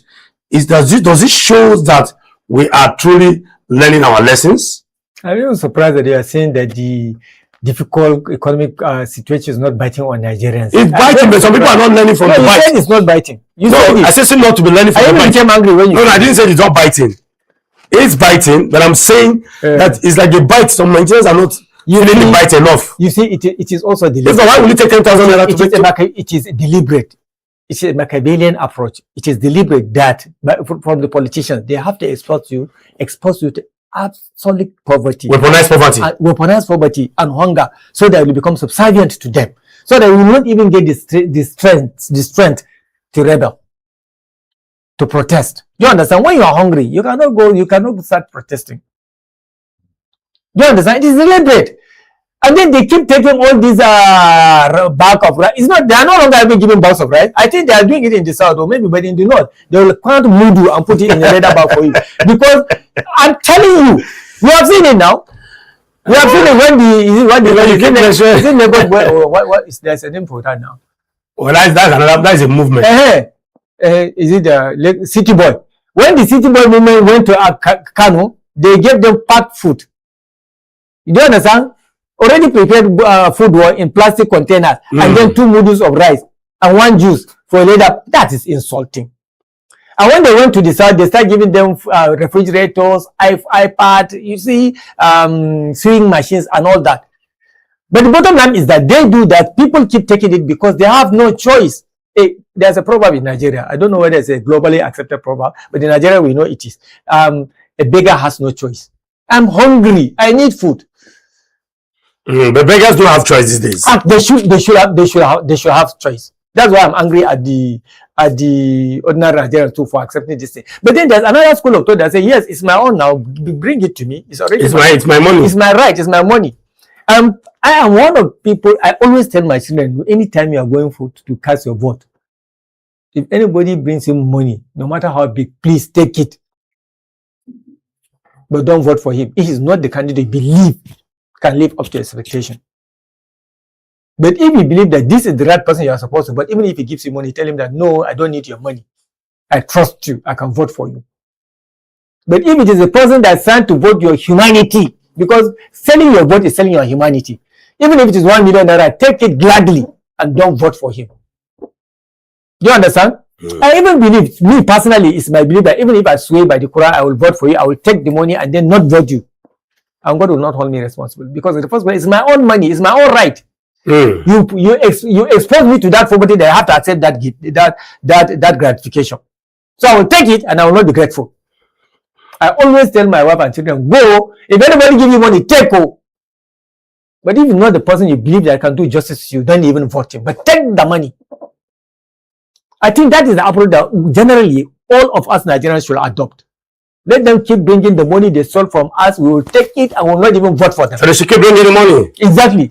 Take the money. Exactly. Vote your conscience. So when you see Nigeria accepting bulk of rice and refrigerators and even those that were given packaged food, prepared food, let them take it. It's their food.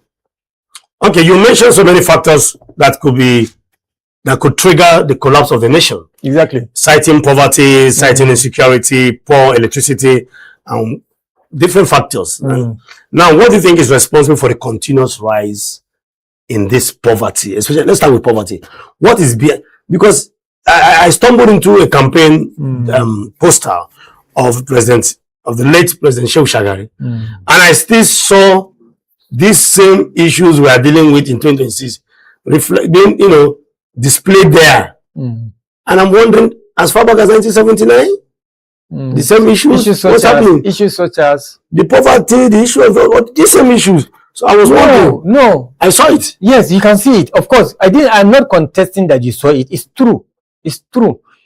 But the complaints about poverty in those periods that you're making reference to cannot be compared to now. Cannot be compared to now. And even at that time, people are complaining, not because they are unable to take care of them. We went to school during that time. Even when we are talking about poverty, we hardly pay school fees. In fact, it is the schools that is giving us pocket money to come home at holidays. It's still the same school that is giving us personal clothes to wear when you are going to weekend in town. You understand? So, that time, the cry for poverty is only a cry for improvement. Not food. Not food. There was food all over the place. Then there was infrastructural poverty. Exactly. And now we really infrastructural poverty. I think I like this description. But now we have what? Wallahi, I swear to God. I swear to God. In the late 70s and early 80s. Yes.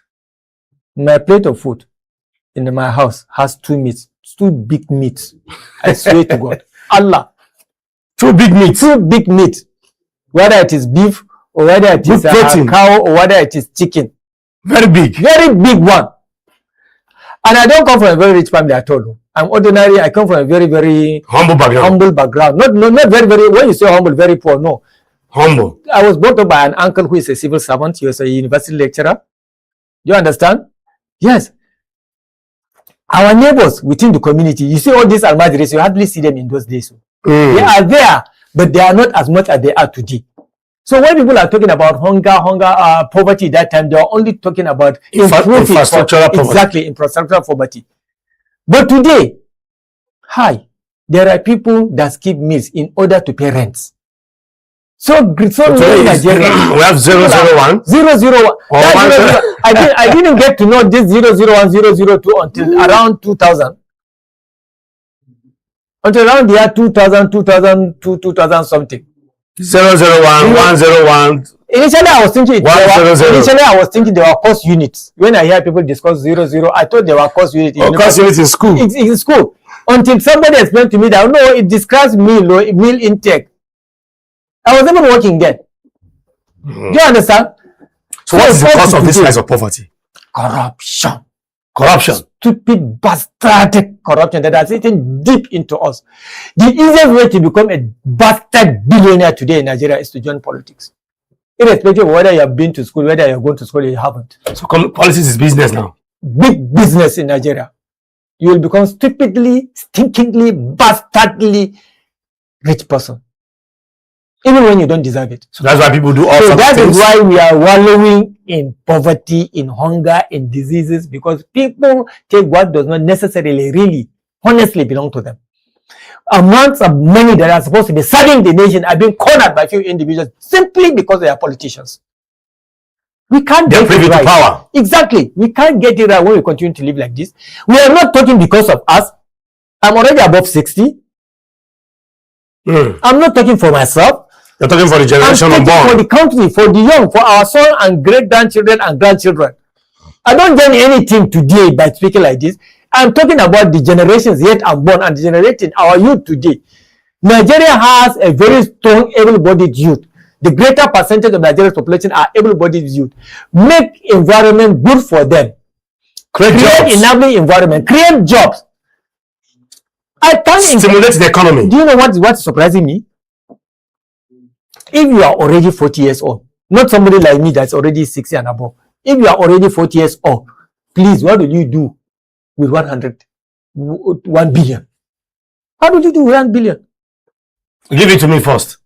Honest, no. See, if you give such a money to me, first I will settle my children. Okay, do you go to business because they are not, they are graduate, they don't work, they don't have businesses. So I say, hey, God has got 1 billion. No, you carry this, go to business. The other ones, I will just, what do you call it? Is it when Anna Temaka Juna then? No? I'm trying to remember what you're saying. There's a word for it now. I will create just maybe orphanages. Okay. Then all these, I can be helping people. But now you can hear a politician owning trillion, 200 million, 200 billion, 1%. Trillions. And you are already above 50. Okay, now, away from poverty now. Insecurity. Poverty and insecurity, they are like intertwined. Don't you think so? They are. Because poverty, They are. Those who are responsible for creating violence. Those who are responsible for creating violence. Yes. Those who are creating the insecurity. They are mostly first of all, impoverished people. They are mostly youths who do not have things to do. As a sort of, exactly, no skills. They are poor youths. They are very poor. No good education, no skills. Do you understand? No business to run. So they are easy prey for those with corrupted mind to get them involved, to hire them, to lure them into insecurity. Just 3 days ago, we were talking about repatriating those that have been and de-radicalizing them. And de-radicalizing them. I think it's so they are related. They are related. See, even if one of our governments, whether this incumbent administration or the one that's trying to take its place, can do one thing to Nigerians, honestly, people like me will not be here spilling all these things. Ask me what that thing is. What is it? Ensure that there's constant power supply all across the nation. That's the next The youth will find their way. That is one of the things. Somebody said if you can fix roads, power, and even fix the Nigerian police. Even start. Since it is difficult for them to do all this because of their greed, let them just do the power. Let them start with power. We have talented youth. We have skillful youth. There's so many money. A lot of monies have been plunged into the same power sector. Well, but have you seen any improvement? Like the late Muhammad Buhari asked, where is the power? What about them? They told us that, is it that Mambila something has been finished? When Buhari went there, there was nothing there. Can you believe they also, those politicians, they told us that we have now new Nigerian Airways something. We went there and found that they just placed stick out. It's corruption. You can remember. So this is how deep corruption has entered into the body system of our politicians. It's a fabric. All right, Mr. Ibrahim, I can see that you are boiling this money. You are not really happy. And so now, having said all these things, Mr. Ibrahim, will I be correct? Will I be correct to say that the civil society, they are right in their own way? Very, very right. Very, very right. You see, in the last 2 years, federal budget surpasses 100 trillion naira. 100 trillion naira in the last 2 years. 100 trillion? Yes, trillion. You see, when you put the budget from 1999 to 2017, this is almost by far much more than the budget of those periods. 100 trillion. And it seems to be reflecting. Does it reflect in our lives? That's why I'm looking at you. I wanted you to make a comment. That's why I'm looking at you. I just give you the statement. I want to see your reaction. Oh. No, I don't want to be the one speaking all the time. We are co-hosts. I'm just giving you 100 trillion in 2 years. 2 years. And which is much greater than the collective budget from the previous administration from 1999 during Obasanjo's tenure to 2027. To 2017. So, explain. What are you saying? Well, I don't know what to tell you there in that regard, but I want to tell you that, well, the insecurity and poverty is still staring us at the face. So there's no so much so that a lot of people cannot really eat now. I quite agree with you on that. But going back to what I was saying, these factors has attracted widespread criticism, especially from the civil society. And then they are coming to say that Nigeria is at the brink of collapse. Some might argue that probably this collapse in question is because of the political, somersault that's going on now. Coupled with the fact that we have insecurity, we are still battling insecurity, like you said, poverty, electricity. All of them are interconnected. It's not one reason that can collapse a nation. What is of great concern to me, Nina? Some of these people who are responsible for this whole, factors that is bedeviling us to our face are still clamoring for power. I mentioned that already. I mentioned that they are not even looking at that angle. Because that angle is not what interests them at all. See, in other climes, particularly in Asian countries, I led the Asian countries. Do you understand? In Asian countries, they only aspire to power because they have something to give to your country and to your people. A greater majority of them come to power because of this reason. That is why when a leader makes the slightest mistake or the slightest nonsense, they will voluntarily say, I resign my appointment. They will regret their action. Voluntarily? Yes. So many prime ministers have given way. So many ministers have voluntarily resigned because they have taken a wrong decision that affected people.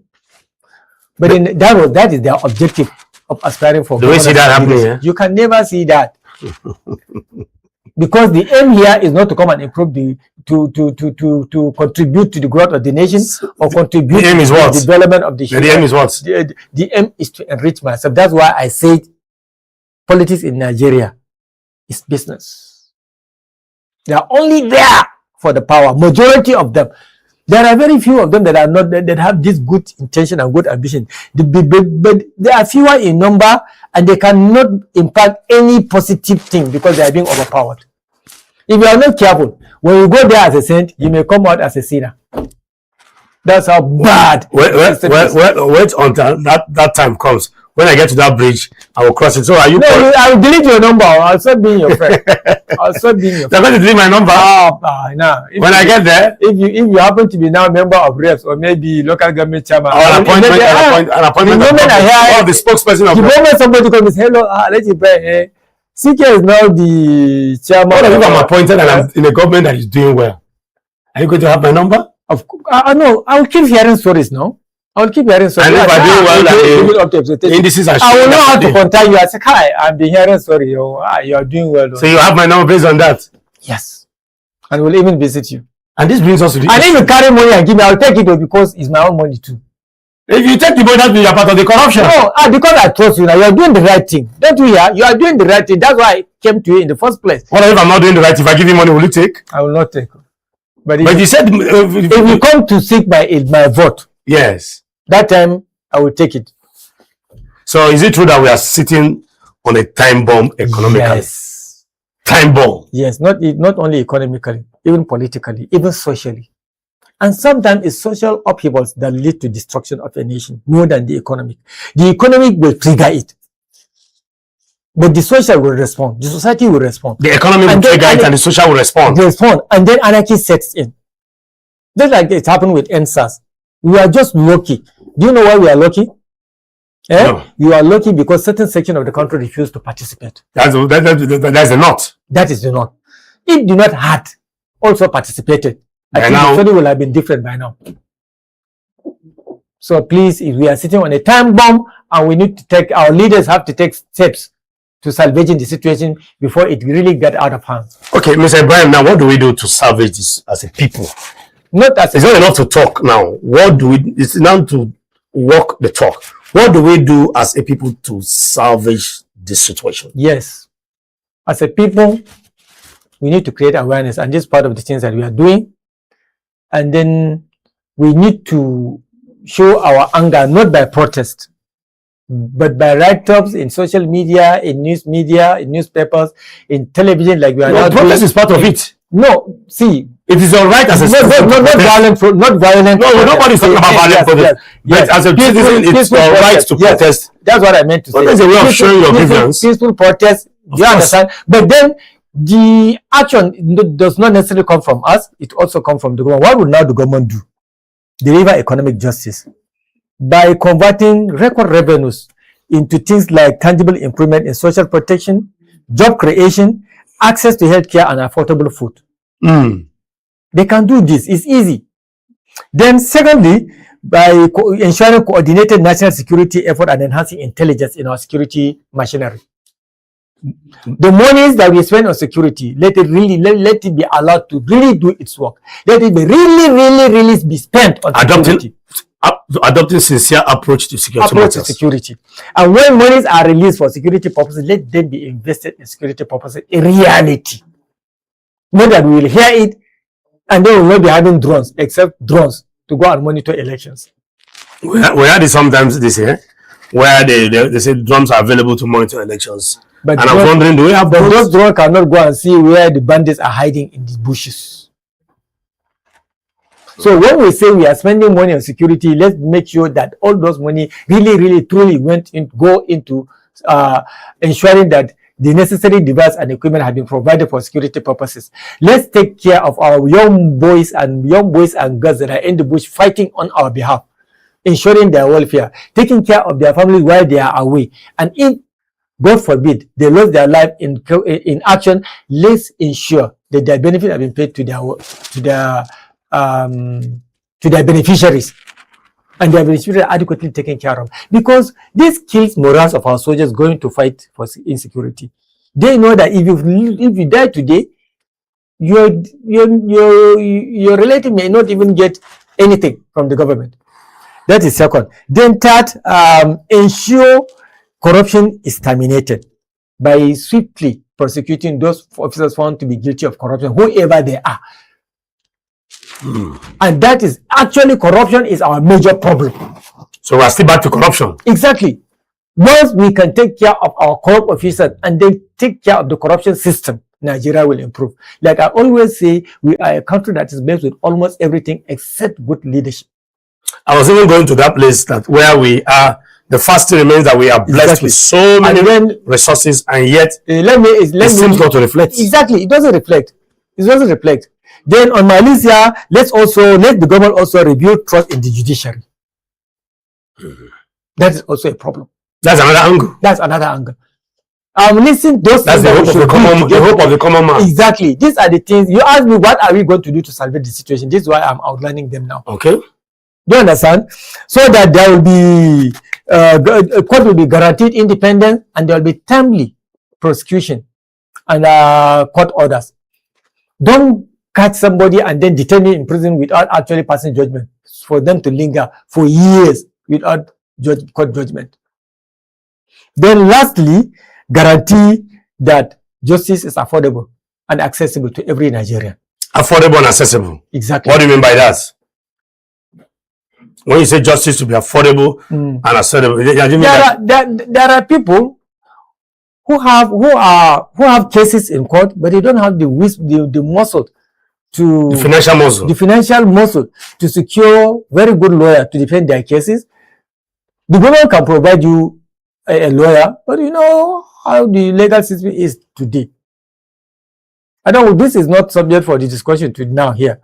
But when you pay your money to hire your lawyer, you know that your lawyer will strongly stand by you. You understand? Like I think I want to the largest extent I agree with you on that, because as to speak, I have been privileged to have 1 or 2 cases at the High Court where and I know what it takes to hire a lawyer. Exactly. And sometimes these adjournments, on ending adjournment and adjournment and adjournment, sometimes you even have 2 adjournments in a month. Exactly, in a month. And, and this trickles down to your pocket too as well. So I think I want to believe the judiciary has a big role to play. Exactly. Then lastly, or second to last, policies of government must be socially friendly. Just assume, government friendly. Policies of the government should be people friendly, socially friendly with people. For example, now take that decision of removing subsidy as soon as this government is sworn into power. Is it friendly to the people? They gave their reasons. To some, this reason is quite in order, but to many, it is the first thing that led to their problems today.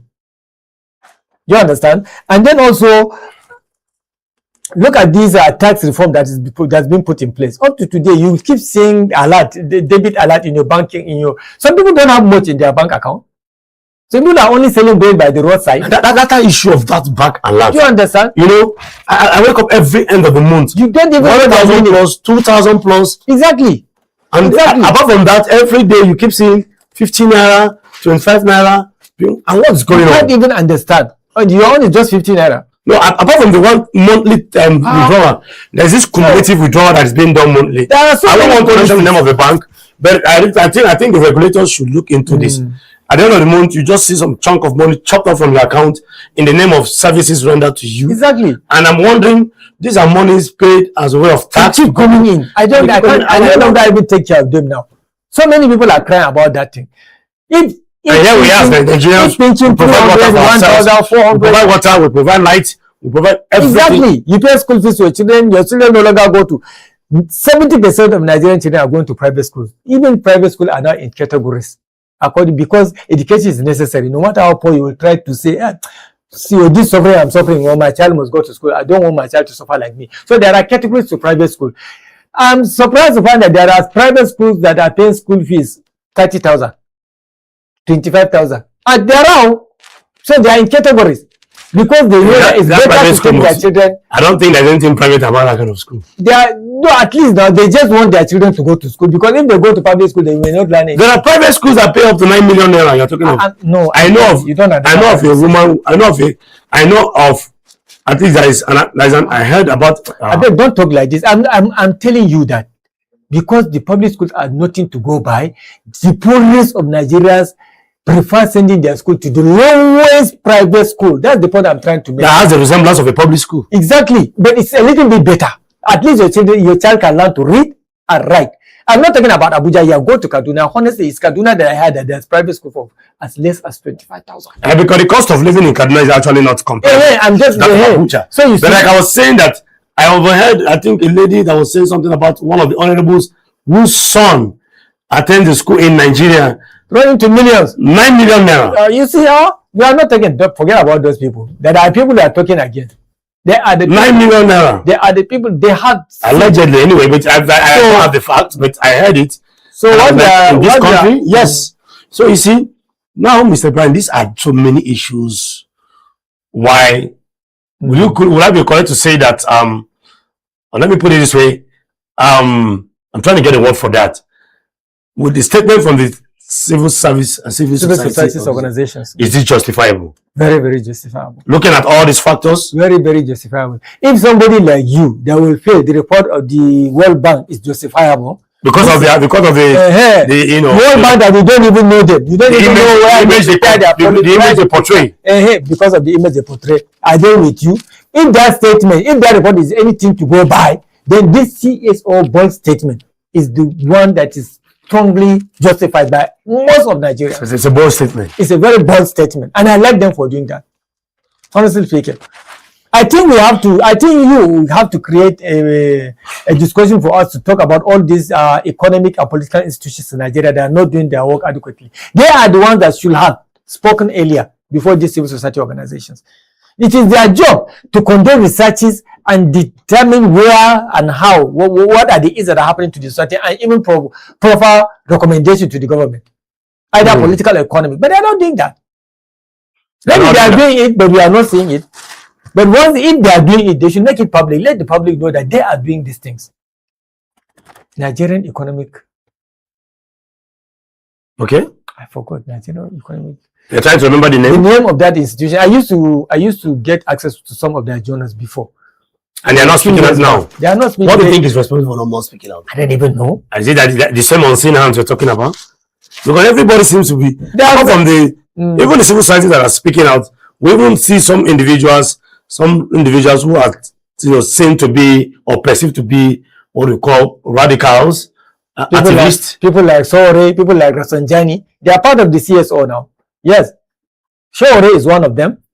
And then Rasanjani, Action 8, Legal 8. The president of Legal 8 is one of them too. Very vocal, somebody from Canada. One of the Yaga Africa? Yes. Yaga Africa is also part of it. There are quite a number of them.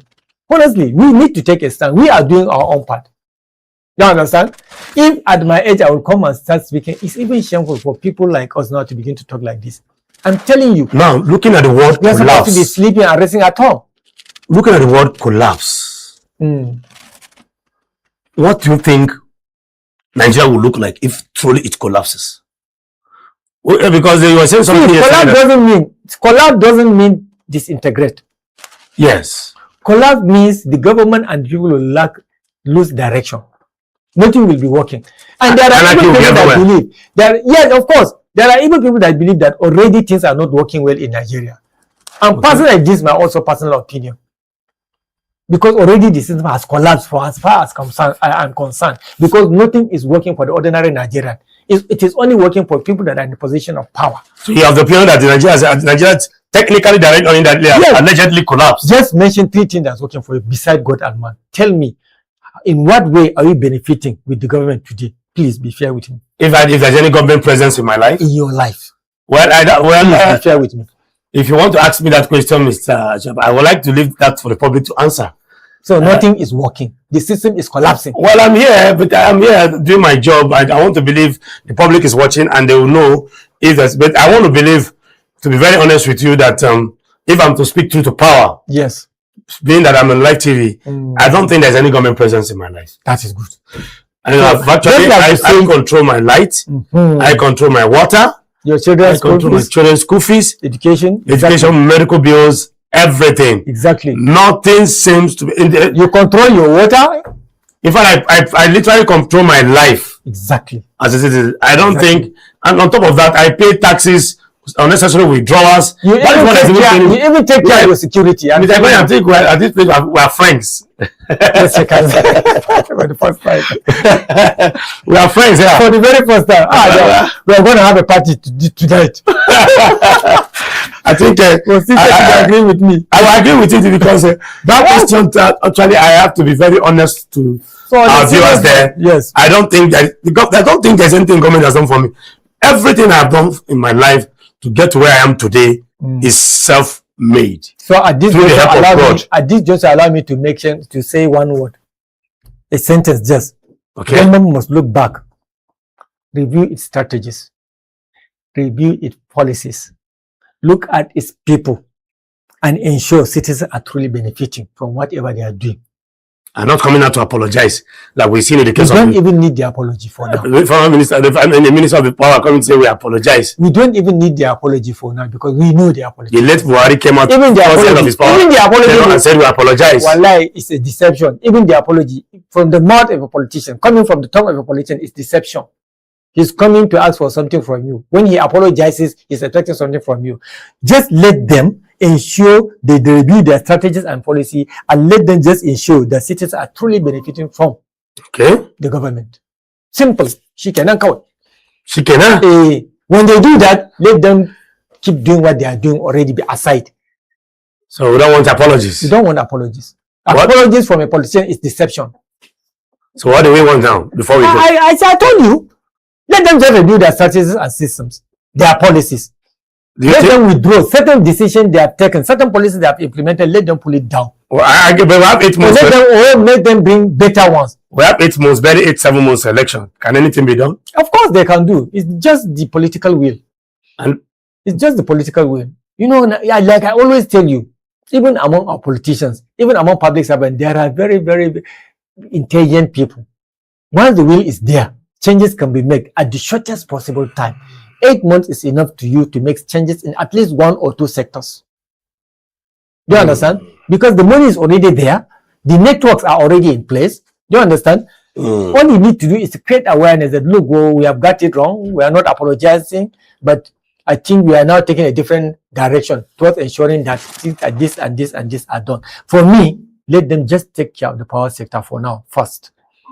Power touches upon almost everything. Hospitals will improve. Business, medium SMS. Small medium enterprises will improve, and that's one of the aspects that stimulates the economy. Exactly. The SMEs. They are the bedrock of economy. And one of the things the SMEs need to even thrive in this country. Exactly. Just give us power. And they are just power. Power. Let the barbers have right to barb. Exactly. Let the mechanics. Let all the organizations, little companies and little businesses have steady power. We've seen companies leaving Nigeria to Ghana because of power. And we are supplying the same kind of power. Yes. All right, Mr.